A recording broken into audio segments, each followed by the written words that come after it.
سلام به بیننده ها و شنونده های گرامی که امیل اعظم را تماشا می کنند و بیننده های عزیز، معلوم است که یک سال بیشتر و اصلا 20 سال حتی بیشتر از این است که موضوع افغانستان طی 10 سال است که مخصوصا موضوع ملت تاجیک در این منطقه زیر سوال رفته و این لحظه ما میخواستیم با امرایی آرزو جان نوبهار آرزو نوبهار و این قضیه را کلی تلویزیون ها و رادیو ها و اصلا کلی کارشناسان روی دست کلی کارشناسان است و ما هم میخواهیم در مورد این قضیه مخصوصا در مورد مشکلات زنان از طرف در افغانستان یک صحبت داشته باشیم با آرزو جان نوبهار، فعال مدنی زنان افغانستان که امیلازه آرزو جان ما داریم. آرزو خوش آمدین به برنامه های دری، زنده باشین. به نام خداوند جان بفرمایید. به نام خداوند جان و خرد، درود و مهر بر شما و بر همه بیننده ها و شنوندگان ارجمند شما. آرزو نوبهار تاجیک نژاد هستم، از کشور امروزی به نام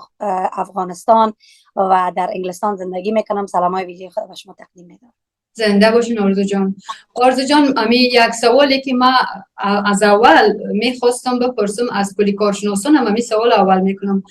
اصلا میتونن شما بگین که طالبا کیستن و اصلا چی میخوان و چی حق دارن که بالای تقدیر یک ملت بزرگ و یک ملت باستانی و اصلا مردم افغانستان این کارهایی که میکنن انجام بدهن؟ سپاسگزار هستم، سوالتون بسیار جالب بود. در نخست میخوام بگم که طالبان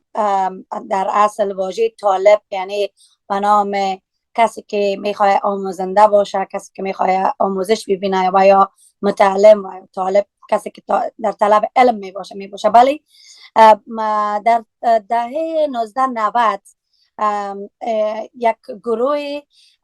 از کودکان مدرسه‌ای که در پاکستان درس می‌خواندند و بیشترشان از قوم پشتون یا افغان بودند، اینا توسط عربستان سعودی با کمک عربستان سعودی با یک گروهک تروریستی مبادل شدن، به خاطر اینکه عربستان و پاکستان برنامه‌های داشتن که می‌خواستن برای افغانستان تطبیق نمایند و شوربختانه این گروهک طالبا که از مدرسه های پاکستان البته آغاز به لشکرگیری شده بود، منجر به این شد که اینها به تروریست های مبادل شوند و در سال 1995 اینا یکی از جاهای تاریخی و بزرگ و همچنان که از نگاه سیاسی و از نگاه سرحدات یک منطقه استراتژیک بود، هرات باستان را تصرف کردند و از طرف جنوب آیسته آیسته به طرف کابل آمدن و بعدش به طرف سمت شمال حمله کردند و جنایات جنگی را مرتکب شدند، مانند سوختاندن تاک‌های شمالی، قتل عام مردم به دار کرد. البته باید گفت که مشکلات افغانستان از روزی که نام خراسان زمین به افغانستان نامیده شد آغاز شده و همیشه سرکوبگری های وجود داشته برای اقوام بومی این سرزمین خراسان که بیشترشان تاجیکان بودن و پارسی زبانان، که با هم در همدلی و همزبانی و برادری میزیستند و شوربختانه بعد از این که نام خراسان زمین بر افغانستان تغییر یافت و از سوی کشور بریتانیا کسان انتخاب شدن که نه بدبختانه ارج بر خانواده خود داشتن و نه هم احترام و یا ارزش برای خراسان زمین و مردمش قائل بودن و این منجر به این شد که این سرکوبگری ها، زندانی ساختن ها، ترورها ادامه داشت تا اینکه در سالهای 1990 به کمک عربستان سعودی در پاکستان از کودکانی که بیشترشان از قوم پشتون یا افغان بودن استفاده ابزاری صورت گرفت و یک گروهک تروریستی به نام جنبش اسلامی طالبان شکل گرفت و این گروهک تروریستی به بهانه این که در افغانستان شریعت اسلامی وجود نداره و همچنان با کمک های هنگفت از کشورهای عربی و به ویژه از کشور عربستان سعودی و با همکاری پاکستان وارد افغانستان شدند. اینها وقتی که وارد افغانستان شدند در آغاز سالهای 1990 بین 1993 الی 1995 شهرهای که از نگاه ترانزیت و از نگاه تاریخ خیلی با ارزش بودن گرفتن. اولشان استان هرات بود و بعدش از این سمت جنوب اینا آهسته به طرف افغانستان به طرف دیگه ولایت های افغانستان حمله ور شدن. در همین حال ببخشید آرزو جان، در همین حال حکومت افغانستان از قوم های مختلف عبارت بود در همون حکومت قبلی افغانستان سابق. خب اونجا فکر نکردن اصلا همون تاجیک تبارا فکر نکردن که چرا دفعتاً پشتونا به ولایات شمال انتقال میشن؟ 100% در اون وقت جمعیت اسلامی افغانستان با رهبری شهید احمد شاه مسعود رحمت الله علیه رهبری میشد و همچنان وقتی که طالبان در سال 1996 پایتخت افغانستان کابل را گرفتن، آقای شهید برهان الدین ربانی حکومت خود را بر بلخ یا مزار شریف انتقال داد که شوربختانه طالبان اونجا هم رسیدن و دلیل از این ناامنی ها همی بود که در افغانستان جنگ های داخلی وجود داشت و در جنگ های داخلی مهره های سوخته وجود داشتند که خیانت کردن به مردم افغانستان و به احمد شاه مسعود شهید خیانت های کردن و شوربختانه همیشه دسته تبر بیشترش از همون درخت هست که دوباره به همون ریشه خود تیشه میزنه. البته خیانت هایی که صورت گرفت باعث همین شد که طالبا بیان و مناطق تاجیک نشین بگیرن و بعدش باعث جنایات جنگی شدن که یکی از اون جنایات جنگی قتل عام تاجیکان در سمت شمال افغانستان و سوختاندن تاکهای شمالی، تجاوز بر دختران و کودکان و حتی سوختاندن حیوانات بود که این جنایت جنگی درج شده. و امروز هم که طالبان یعنی که حکومت به نام حکومت بود، اینا نمیدید یا چشم میپوشید؟ حکومت بود. حکومت طور که براتون گفتم پاکستان و عربستان با پولهای هنگفته و با خرید سلاح‌ها و اسلحه‌های پیشرفته و همچنان خیانت مردم پشتون بر افغانستان با اینکه با طالبان همراهی کردند و حتی در اون وقت خانه های کسانی که مثلا اساتید بودن، استادای دانشگاه بودن، نویسنده ها، فعالین مدنی را خود همی وطندارای پشتون ما بر طالبان نشان میدادن و طالبان وقت داخل میشدن اینا را از بین میبردن و همچنان در بین طالبان مهره های سوختی از دیگر اقوام موجود داشت که در اون بدبختانه از اقوام تاجیک، ازبک، پشتون و غیره هم وجود داشت که اونا نیز در پیشروی طالبان در به سمت شمال یعنی کمک زیاد کردن و این همش درج تاریخ است و روی اون کسانی که این خیانت به مردم خراسان زمین کردن همیشه سیاه باد. و حالا میایم روی برنامه که چرا امروز طالبان تانستن بازم پس میرویم. ما باید به خاطر از اینکه بدانیم که امروز در افغانستان چی میگذره باید تاریخ مطالعه کنیم. و بازم همون برادران نکتای پوش پشتون یا افغان ما خیانت را کردن در مقابل همه اقوام افغانستان و این و ویژه اکنون بالای خانم ها این ظلم شتم طالبان وجود داره که همه شما بیننده هستین، میبینین، شاهد هستیم که چی حالت وجود داره و این طالبان مانند یک زخم ناسور و یا مانند یک گروه ابزاری که هرگاه یک قوم غیر از پشتون یا افغان میخواد در افغانستان به مو حق و حقوق سیاسی و شهروندی خود برسه، باز دوباره از طریق اقوام امی خود افغان ها چون این گروه های تروریستی بر سرکوب اقوام غیر پشتون وارد عمل می شوند و با تمام پشتیبانی کشورهای مانند پاکستان و عربستان و حتی کشورهای فرامرزی، حتی کشورهای غرب اینا سازماندهی شده و دوباره بر سرکوب اقوام غیر افغان میپردازند. بله درست است. اگر که طالبان از قوم پشتون هستند و میخوان یک حکومت پشتونی تشکیل یا تاسیس بدهند، اصلا چی کار میخواهند بکنند به این حکومت؟ به این کشور یک آماده و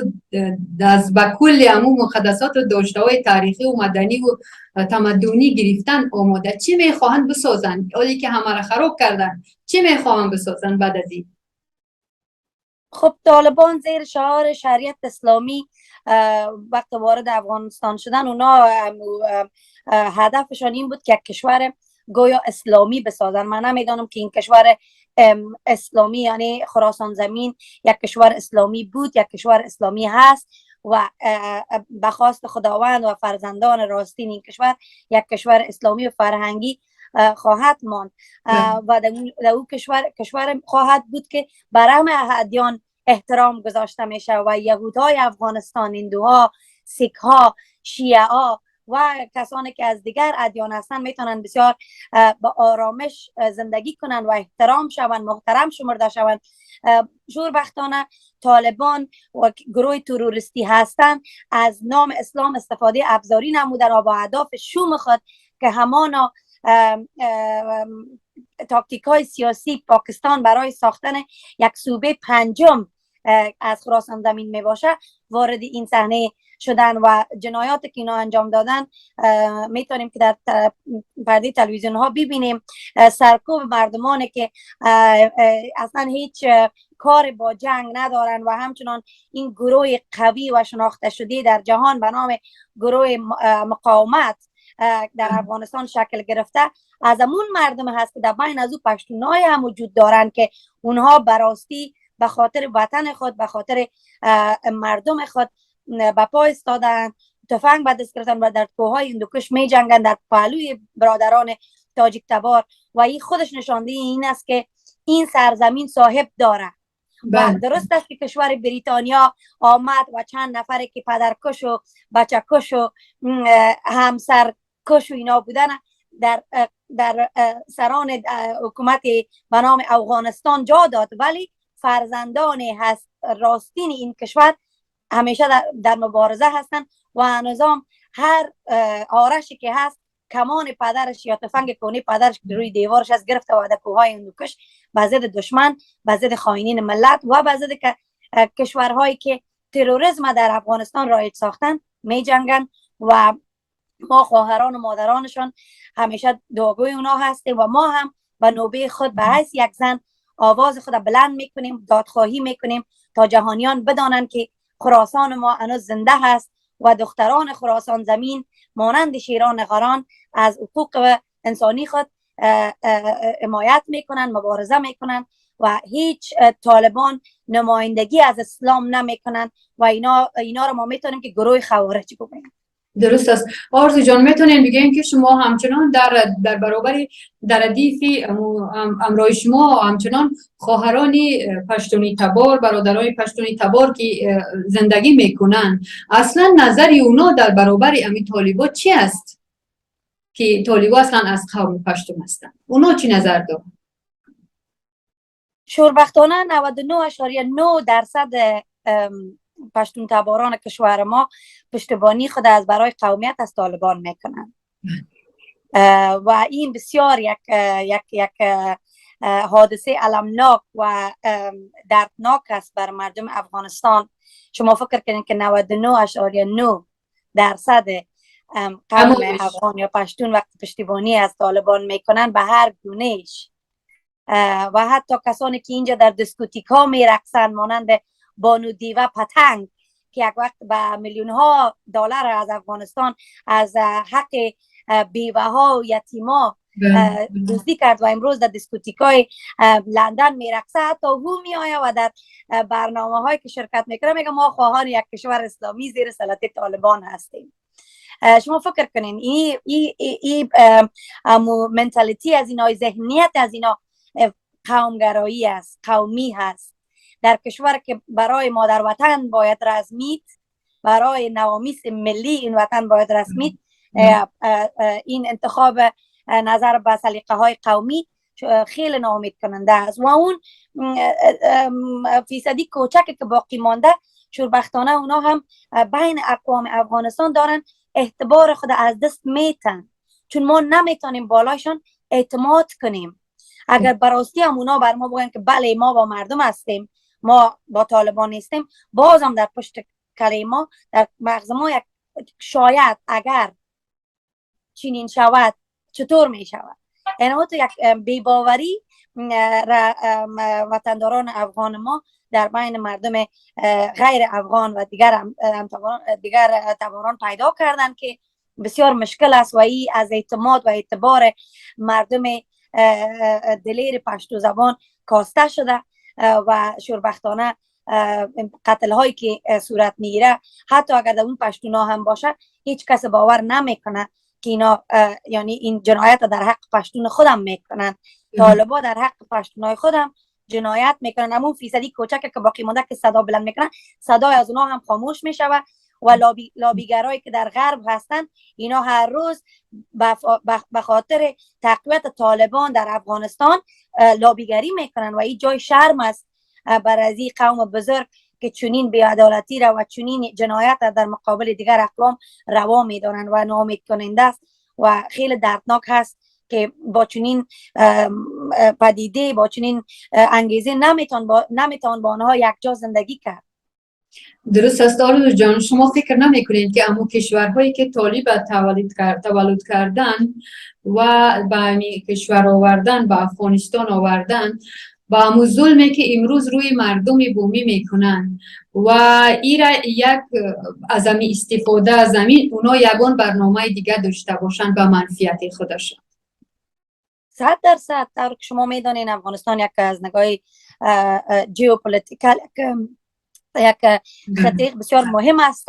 هم از نگاه سیاسی هم از نگاه اقتصادی. شارک‌های اقتصادی که وجود داره از افغانستان به طرف آسیای میانه گذر میکنه، به طرف کشورهای دیگه همچنان، و در اینجا کشورهای همسایه مانند چین، روسیه، ایران، پاکستان، ازبکستان، تاجیکستان همه در معرض خطر قرار دارند. چون یادتان باشه که طالبان مانند دانه سرطان هستند. اگر این دانه سرطان به زودی در خود افغانستان از بین نروه، اینها به هر سو می روند. و شوربختانه ما خبرهای بد را شنیدیم که طالبان به ازبکستان حمله کردند و حتی برنامه های دارند که تروریست های خود به سمت تاجیکستان بفرستند. و شوربختانه از چین نفر آمده به خاطر تقویت اقتصاد طالبان. پاکستان همیشه حامی طالبان بود به خاطر از اینکه پاکستان بسیار برنامه‌های بزرگ سیاسی و اقتصادی داره. همچنان آبهای افغانستان نیز باعث از این شده که مشکلات‌های را برانگیخته و کشورهای همسایه در صدد از این هستند که چگونه با همکاری با طالبان صاحب آب شوند. و افغانستان یک کشور غنی هست که در این ما هیچ مثلا احتیاج نداریم که از کشورهای دیگه ما پول بگیریم، پولهای خیریه دریافت کنیم. ولی حیف که فرزندانی که امروز در این کشور وجود دارن و خود به نام حامی طالب میگوین و خود افغان میگوین، اینا به مادر وطن خود نه تنها که خیانت کردن، تجاوز کردن و سینه مادر خود دریده و درهای قیمت بها، سنگهای قیمت بها، زغال، تیل، هر چی طلا را میدزدن و برای عشرت خود این وطن بالاش تجاوز میکنن. و هستن فرزندانی که در کوههای هندوکش،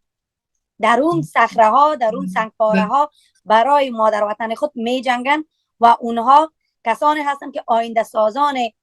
آینده خراسان زمین می باشن. و فکر نمیکنین که طالبان از این برنامه ها آگاه هستند یا که فقط همون مفکوره‌ای که هرچی آموختن همون پیش میبرند؟ خب این حال ما درباره طالبان که گپ میزنیم، یکی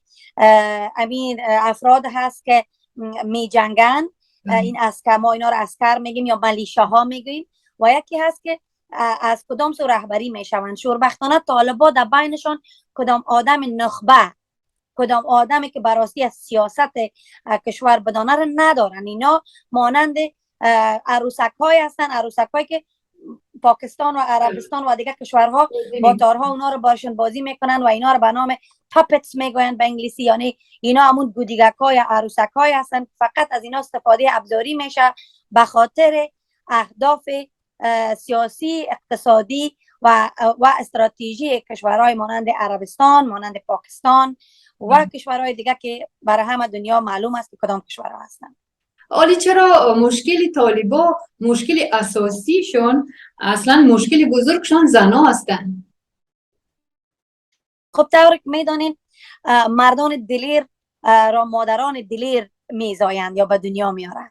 هر مادری که آگاه از حقوق شهروندی انسانی اسلامی خود باشه، او یک زن آگاه می باشه و زن آگاه در جامعه فرزندان آگاه به دنیا میاره و فرزندان آگاه وقتی به دنیا میآین اونا از مادر خود، از مادر وطن خود دفاع میکنن و دفاع کردن از مادر وطن باعث خطر به طالبان میشه. اون طالبانی که خودشون در مدرسه ها بسیار به حالت بد و به حالت تجاوزهای جنسی بالایشان صورت گرفته، شستشوی مغزی صورت گرفته و این فاکتور زن ستیزی در مغزشان پیچکاری شده، اینها به هیچ وجه احترام نه به مادر و خواهر خود دارن و نه به خواهر و مادر دیگران و الان این جنس زن برای اینها مانند یک چی براتون بگم، مانند یک ماده ترسناک هست، براشان هراس دارن، چون که زنان آگاه از یک کشور آگاه، فرزندان آگاه باعث بیداری مردم میشود و دوباره مردم میخواهند که امون کشور را که شوربختانه با سرکوب شدن نیاکانشان توسط نوکران بریتانیایی از دست رفته، اون نام خراسان زمین رو دوباره روشن کنن و از همین خاطر است که اینا ریسک میبینن، اینا زنان را مانند ریسک میبینن و میخوان که در سرکوبگری زنان از هیچ گونه خشونت، ظلم، ستم، دریغ نورزن و اینا کارهایی که انجام میتن کارهای ضد خواستای اسلامی، اخلاقی و حقوق بشر است. ولی چون که طور که براتون گفتم اینا مادری نداشتن که بر از اینا شفقت مادری را بده، اینا وقتی که بالای خودشان تجاوز جنسی صورت میگرفت نتونستن که بفهمن که این تجاوز جنسی یا بسیار به شکل سادهش ما اونا را لواطت میگیم، وقتی بالای خود از اینا لواطت صورت میگرفت، اینا کودک بیش نبودن، مادر نبود بالای سرشون، در مدرسه ها بزرگ شدن، از او خاطر اینا همی عظمت زنها را نمیفهمن و اینا شستشوی مغزی شدن که زنها یعنی زنها ناقص العقل هستند، زنها همکار شیطان هستند و چنین و با این گونه شستشوی مغزی اینا نمیتونن که امی زنها را فعال ببینن، زنها را آگاه ببینن، زنها را روشن ببینن و همچنان از طرف کشورهایی که توسط از ناب طالبا اداره می شود سرکوب می شوند، چون که زور زن فعلا زور خداست و امروز زنهای افغانستان هستند که امروز طالبان نتوانستند خود را به تمام جهان بر رسمیت بشناسانند. همین زور زنان خراسان زمین هست که امروز طالبان جهان نشناخته. اگر زنها که ناقص العقل باشن، پس چرا طالبان در برابر خودشان زنها را یک رقیب قوی میبینن؟ خب طور که براتون گفتم این شستشوهای مغزی است که اینا به زیر نام اسلام برشان آموخته شده و اینا چنین فکر میکنن. ولی زنهای خراسان زمین به تاریخ ثابت کردن و عالم تمام این نامه و این کارکردهای زنان خراسان زمین با خط طلایی در تاریخ خراسان نوشته می شود، نوشته شده و خواهد شد. زنان افغانستان کتله بزرگی از مبارزین مقاومت هستند، اینا مقاومت کردن در مقابل ظلم. نان، کار، آزادی، این سه شعار است. نان، کار، آزادی و این شعار است که در رگ رگ مردم خراسان زمین جا گرفته و به زودترین فرصت ما شاهد نابودی و سرنگونی طالبان می باشیم و برادران نکتایی پوششون هم رسوای عالم شده و بعدش کشوری که تشکیل می یافته بسیار مشکل است که دوباره افغانها یا پشتونها اعتماد و اعتبار دیگر اقوام به خود جلب بتونند. ولی آل فعلا ما باید مبارزه کنیم در هر گوشه و کنار که هستیم. اون خواهران خراسانی ما که در خراسان زمین آواز خود بلند میکنن و بالایشان شلیک میشوه و اونا ظلم میشوند، زندانی میشوند، کارکردهای اونها فراموش شدنی نیست و امروز است که مثلا آرزوی و دیگر آرزوهای و دیگر کسانی هستند که آواز خود بلند میکنن و انجره همون زنان خراسان زمین در داخل کشور هستند. بله آرزو جان، میتونن دیگه که در ردیف امو زنایی که شورش میکنن زنای پشتون هم هستن یا فقط امو زنای تاجیکن؟ طور که براتون گفتم بیشترشون از تاجیکان و پارسی زبانان هستند، از اقوام هزاره، ازبک، تاجیک تباران و اگر پشتونای هم می باشن ما اونا بر اونا میگیم که اونا پشتون، اونا خودشون به خود واژه پشتونا اصلاح شده یاد میکنن، یعنی که سال هاست یا ده هاست که با مردم پارسی زبان و تاجیک تبار زندگی کردن و حتی ما کسان را میشناسم، دوستای ما هستن که باور کنین که از این که بر اونا پشتون بگی میشرمن و میگن لطفاً بر ما با این که مرا پشتون مینامی توهین میکنی، لطفاً مرا افغان نگو، پشتون نگو، من میشرمم. این به خاطر ای است که همین فرزندان پشتون که در سیاست آمدن و خیانت هایی کردن، شما ببینین که آقای اشرف غنی احمدزی با پول بیت المال فرار کرد و امروز در جایی هست که هنوزم در خواب و خیال است که محال است خود هنوزم رئیس جمهوری اسلامی افغانستان میدانه. هنوزم هستن کسانی که مقاومت نمیپذیرن و اینا را بغاوتگران میدانن و هنوزم هستن کسانی که میخوان مردم خراسان زمین سرکوب کنن. البته باید براتون بگم که بله در بین این زنان پشتون تبار وجود دارن، ولی طوری که براتون گفتم اون اعتمادهایی که باید ما مثلا سه از تبار ازبک و هزاره و تاجیک با هم داریم، این اعتماد خیلی مشکل شده آل بالای قوم پشتون و شوربختانه این برشان در آینده ها خیلی خیلی دردناک می باشه تا اینکه یک اعتماد قوی در بین اقوام غیر افغان اینا برابر کنن. بسیار باید قربانی بتن، میرن که ما قربانی دادیم تا که فرزندان راستین کشور ما بر تمام جهانیان نشان دادن که ما هنوز زنده هستیم و طالبان را نمیپذیریم. شوربختانه امیدوار هستم که چون این کار شد، ولی طوری که من میبینم مردم پشتون افغان به هیچ وجه آماده معذرت خواهی از مردم خراسان زمین نیستن و بسیاریشان بسیار با بیچشمی و بیوجدانی به کارهای شوم خود ادامه میتن و به خیانتهای خود بر تجاوز بر مادر وطن ادامه میتن و امیدوار هستم که خداوند اینا را هدایت کنه و روز بتانن که از جنایاتی که برادران و پدران و حتی مادرانشان در مقابل مردم خراسان انجام دادن معذرت خواهی کنن و قابل بخشش مردم خراسان زمین صورت بگیرن. بله. حالا یک سوال دیگه آرزو جان میخوام از شما بپرسم، نظر شما چی است از این فشاری که سر تاجیکای خراسان آوردن میارن در برابر در ردیف سایر منطقه؟ اصلا آیا تهدیدی اصلا تقدیر مردمی کرد تهدید نمیکنن تاجیکای خراسان؟ چطور؟ 100% اندراب، پنجشیر، تخار، هرات اینا استان‌های هستن که امیال فعلا و چند استان دیگر فعلا فراموشم شده، البته پروان که ما شمالی بزرگ میگیمش، همه در سرکوبگری این گروه تروریستی و جنایتکار و غیر اسلامی در مقابل از اینا می جنگن و از هر گونه طرفداری و آفرینی و تقدیر مردمانه که براستی خراسان دوست دارن و میدانن که خراسان برای همه هست اینا تقدیر میشوند و از اونا تقدیر صورت میگیره، پشتیبانی صورت میگیره، حامیانشان روز به روز بیشتر شده میره و کسانی که حتی یک تفکر دیگه داشتن اونا امروز میبینن که این فرزندان راستین براستی برای مردم خود، برای کشور خود میرزمند با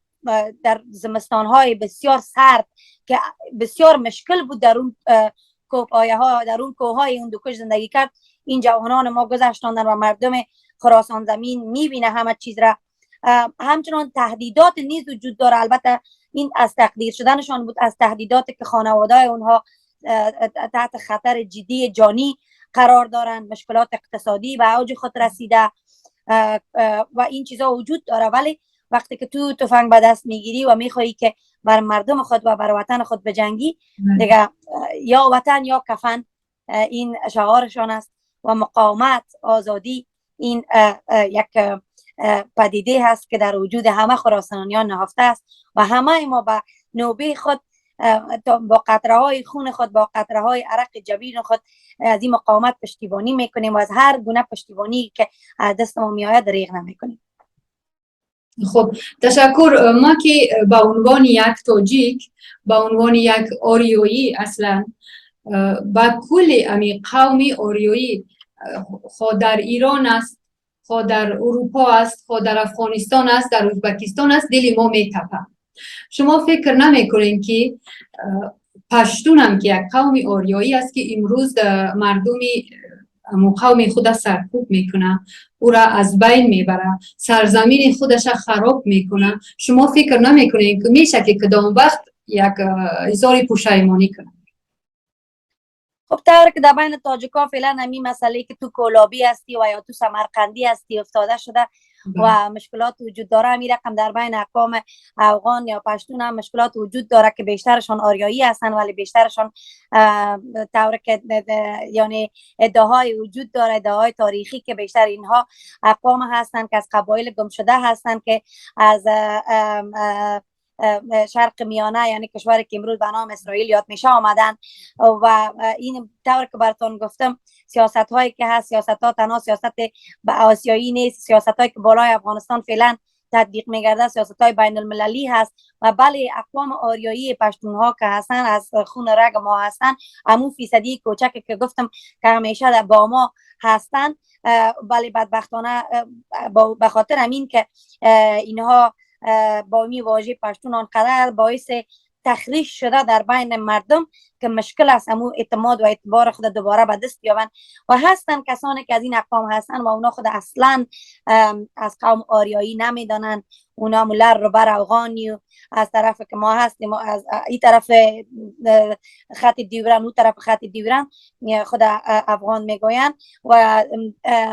معاینات دی ان ای البته در بین بیشترشون که صورت گرفته ایره تایید کرده که در بین از اینا قبیله هایی که وجود داشته راستی که بیشترشون از اقوام گم شده هستند و بدبختانه به خاطر از اینکه از سواد کافی و دور مانده‌اند و در یک جامعه فرهنگی زندگی نکردن، به خاطر از اینکه مسلمان ها به قرآن باور دارند و پارسی زبان ها پس از قرآن به شاهنامه فردوسی رجوع میکنن به خاطر تاریخ. ولی پشتون های افغان ها شوربختانه نه به قرآن باور درست دارن و اینا باورشون بیشتر به یک کتاب هست که تا حال هیچ کس نخوانده، هیچ کس از او پژوهش نکرده. او به نام پت خزانه هست. پت خزانه یعنی خزانه پنهانی که در او چیزای وجود داره، شرط و شرایط وجود داره که خود نشان دهنده از این است که اینا اسلام نمیپذیرن و اینا همو کودها و همو شرط و شرایط قبیلوی خود دارن. و بدبختانه بازم گفتم به خاطر از اینکه سواد کافی، خرد کافی، شعور کافی از سیاست، فرهنگ و جامعه و مردم خراسان ندارن، اینا بسیار با آسانی استفاده ابزاری میشوند. و اینا ببینین که امروز طالبان تروریست امینا هستن، اشرف غنی فراری آدم بیماری روانی متعصب از قوم امینا هسته، محبلای محب یک جنایتکار جاسوس که نظامیان افغانستان به مرگ داد اینا هستن و این گونه جنرالای ماشینی از اینا استخباراتی ها اینا همهشون کلسان هستن که فقط و فقط جاسوس تربیه کرده، مادران پشتون جاسوس تربیه کرده، متعفن تربیه کرده، متعصب تربیه کرده و رهگیر و رهزن و جاهل تربیه کرده. و با وجودی که صدها سال در پالوی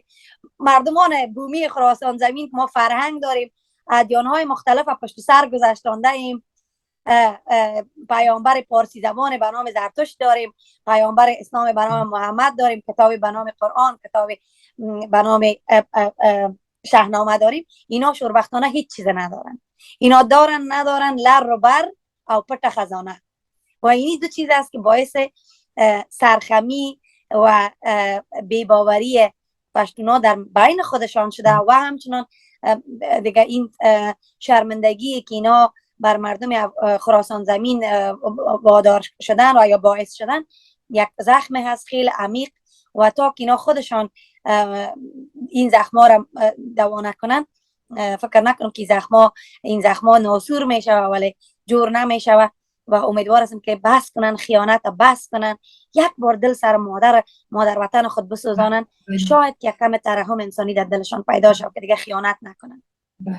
تشکر از صحبت زیباتان آرزو جان. از نقشه‌هاتان نمیپرسم، فقط بر شما برا رو موفقیت آرزو دارم. سلامت باشین، زنده باشین و سپاسگزار هستم از مردم شریف تاجیکستان که در این تو یک وقت بسیار مهم از خراسانی های ما حمایت کردن، پشتیبانی کردن، پناهندگی دادن. سپاسگزار هستم از رئیس جمهور آقای رحمان و از تک تک همتباران تاجیک خود در تاجیکستان و ازبکستان، چین و در هر جایی که هستن. سپاسگزاری میکنم از دوستان همتباران و همزبانان ایرانی خود که برای وطندارا و همتباران فارسی زبان و تاجیک خود در ایران نیز کمک های کردن. سلامت باشین، خدا کمتان نکنه. تا زنده ایم رزمنده ایم. خدا نگهدار شما. زنده شما، زنده باشین. خدا نگهدار. خدا حافظ.